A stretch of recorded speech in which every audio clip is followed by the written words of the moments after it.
स्वागत है आपका mathematics with Vishal Kumar YouTube channel पर। इस वीडियो में हम अभ्यास 2C के प्रश्न को हल करने वाले हैं। चलिए पहला प्रश्न देखते हैं। 12 × 12 × 12 × 12 को घात रूप में व्यक्त कीजिए।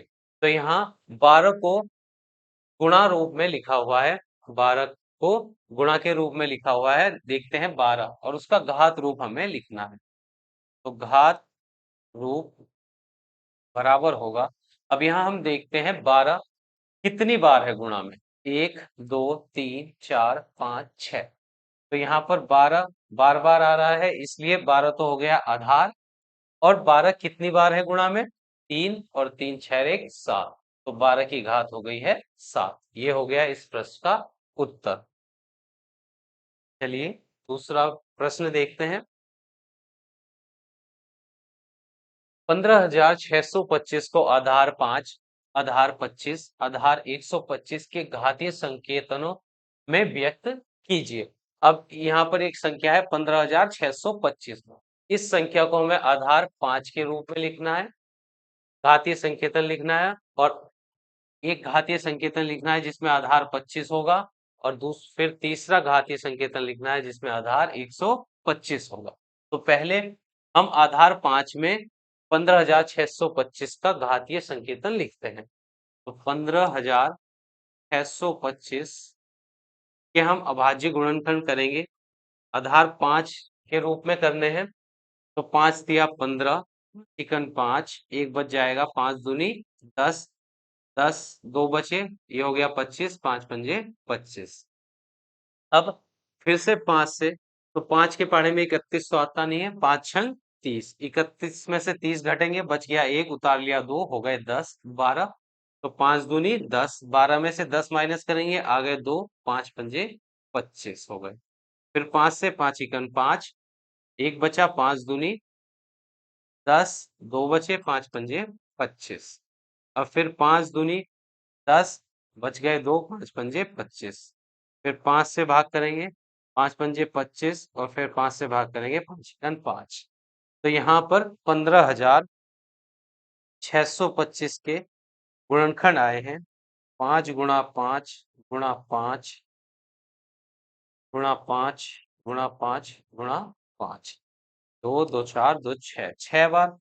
अब इसे घातीय संकेतन में लिखना था आधार 5 के, तो 5 यहाँ पर गुणा में कितनी बार है, 6 बार। तो 5 की घात 6, इसका हो गया घातीय संकेतन।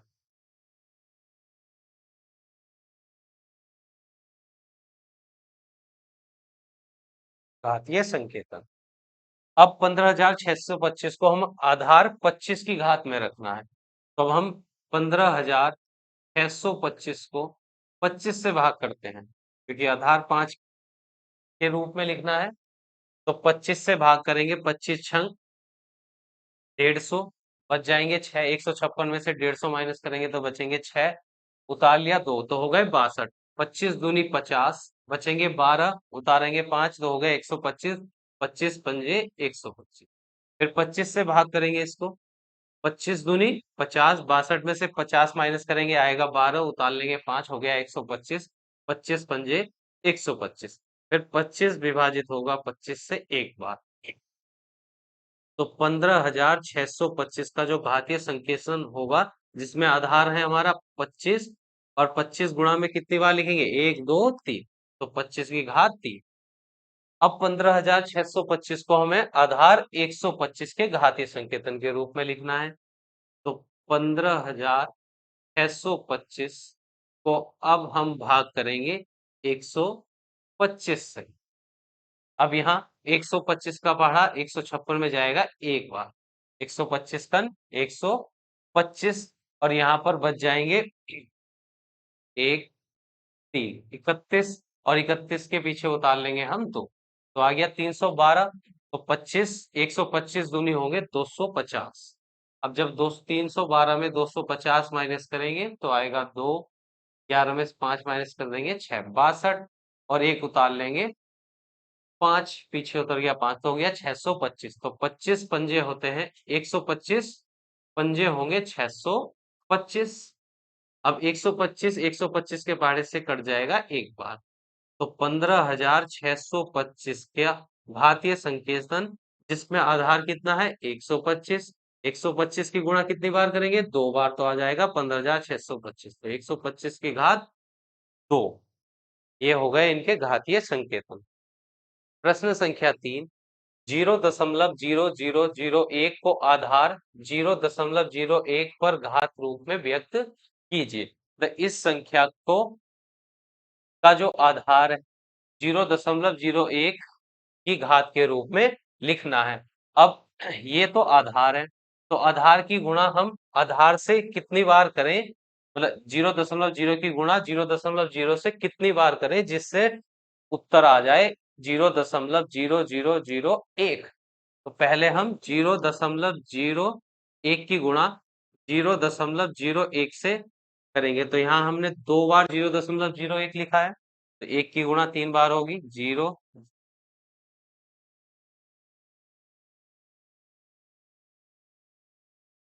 एक इकन एक, फिर जीरो जीरो, फिर जब जीरो से गुणा करेंगे तो जीरो जीरो जीरो, फिर तीसरे जीरो से गुणा करेंगे जीरो जीरो जीरो, तो आएगा एक जीरो जीरो जीरो जीरो।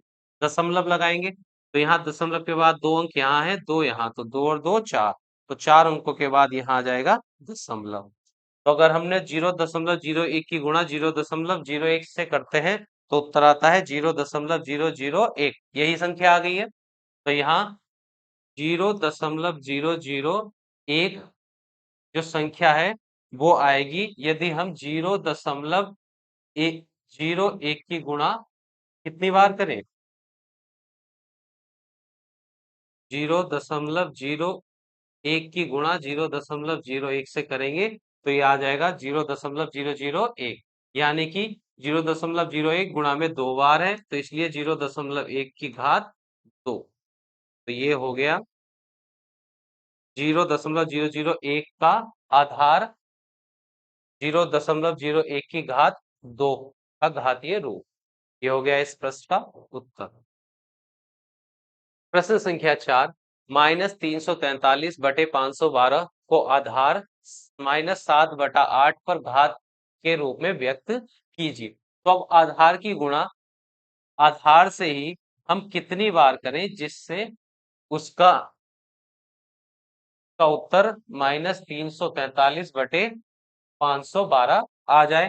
तो हम -7/8 की गुणा दूसरे -7/8 से करके देखते हैं कि 343 आएगा या नहीं। सासत्य 49 नहीं आया है, फिर एक -7/8 और लिया, तो सासत्य 49 और 49 सत्य होंगे 343, माइनस माइनस प्लस और प्लस माइनस माइनस, 8 अट्ठे 64 और 64 अट्ठे 512।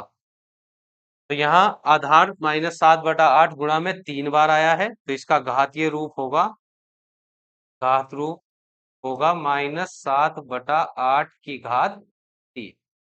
ये हो गया इस प्रश्न का उत्तर। प्रश्न संख्या 5, 1000/1331 को आधार 10/11 पर घातीय संकेतन के रूप में व्यक्त कीजिए। तो इस संख्या का आधार रखना है हमें 10/11, तो हम 10/11 की गुणा करेंगे 10/11 से और देखते हैं कि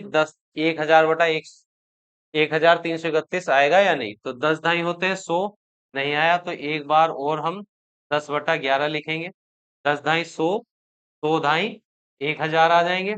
फिर 11 की गुणा 11 से करेंगे 121, और 121 की गुणा 11 से करेंगे 1331, यानी कि 1000/1331 आएगा जब हम आधार 10/11 की गुणा करेंगे 3 बार। तो 10/11 की घात 3 इसका हो गया घात रूप।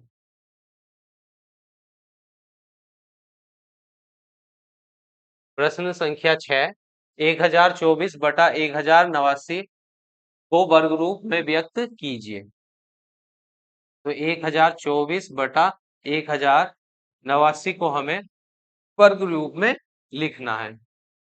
तो वर्ग रूप में संख्या की घात कितनी होती है, 2। तो यहाँ हम देखते हैं किस संख्या की घात, किस संख्या का वर्ग 1024 होगा और किस संख्या का वर्ग 1089 होगा। तो पहले हम वर्गमूल निकाल लेंगे। तो 1024 का वर्गमूल निकालते हैं। 2 से इसके अभाज्य गुणनखंड करेंगे। 2 पंजे 10, 2 एकम 2, 2 दूनी 4, 2 दूनी 4, एक बच गया, हो गए 11, 2 पंजे 10 और 2 एकम, फिर एक बच जाएगा, 2 छंग 12, फिर 2 से 2 एकम 2, 2 दूनी 4, 2 अट्ठे 16, 2 छंग 12, 2 चौक 8, 2 तिया 6, 2 दूनी 4, 2 एकम 2, 2 छंग 12, 2 अट्ठे 16, फिर 2 चौक 8, 2 दूनी 4 और 2 एकम 2। अब हम देखते हैं वर्गमूल निकालने के लिए हम अभाज्य संख्याओं का दो दो के जोड़े बनाएंगे एक साथ। तो एक जोड़ा ये, एक जोड़ा यहाँ बना, यहाँ बना, यहाँ। तो जब हम वर्गमूल निकाल लिखेंगे, वर्गमूल 1024 का, तो इस जोड़े में से एक दो आ जाएगा, दूसरे जोड़े में से दूसरा दो, फिर एक दो यहाँ से, गुणा में एक दो यहाँ से, फिर एक दो आ जाएगा नीचे से। दो दूनी 4, 4 दूनी 8, 8 दूनी 16, 16 दूनी 32। अगर हम 32 का वर्गमूल करते हैं तो आता है 1024, तो अंश में आ जाएगा 32, फिर 1089 जो हर में है। अब 1089 का वर्गमूल निकालेंगे हम।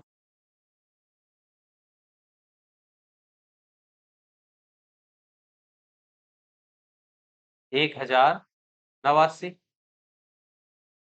अब 1089 दो से विभाजित होगा नहीं, तो इसे हम देखते हैं, 3 से विभाजित हो जाएगा ये। 3 तिया 3 तिया 9, एक बचा, 3 छक 18 और 3 तिया 9, फिर 3 से विभाजित होगा, 3 एकम 3, 3 दूनी 6, 3 एकम 3। अब ये 3 से विभाजित नहीं होगा, ये विभाजित होगा सीधा 11 से। 11 कन 11, 12 में से 11 घटाएंगे, एक बच जाएगा और एक एक निकाल लेंगे, 11 कन 11, 11 कन 11। तो जब हम वर्गमूल लिखेंगे इस संख्या का, तो हम दो दो अंकों का जोड़ा बनाएंगे। तो 3 3 का एक जोड़ा बन गया और एक 11 का जोड़ा, तो एक 3 इस जोड़े में से आ जाएगा और एक 11 यहाँ से, तो 11 तिया 33। तो 33 का वर्गमूल होता है 1000 का वर्ग होगा, तो यहाँ 33 का वर्ग,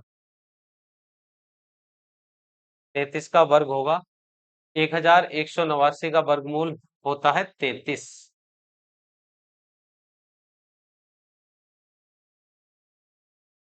वर्गमूल होता है 33, तो यहाँ 33 का वर्ग होगा 1189। तो ये हो गया इसका वर्ग रूप। प्रश्न संख्या 7, 512 बटे 729 को घन रूप में व्यक्त कीजिए। अब ऐसी कौन सी संख्या है जिसकी गुणा हम उसी संख्या से 3 बार करें, उसी संख्या से 3 बार करें और अंश में आ जाए 512 और हर में आ जाए इस दूसरी संख्या से। ऐसी कौन सी संख्या है जिसकी गुणा 3 बार करेंगे उसी संख्या से, तो 729 आना चाहिए। तो पहले हम 500 घन रूप के लिए घात होती है 3। तो अब हम देखते हैं अंश में किसकी घात 3 करने पर 512 आएगा और किस संख्या की घात 3 करेंगे तो 729 आता है। तो 512 का हम निकालेंगे घनमूल। तो पहले हम इसके अभाज्य गुणनखंड ज्ञात कर लेते हैं।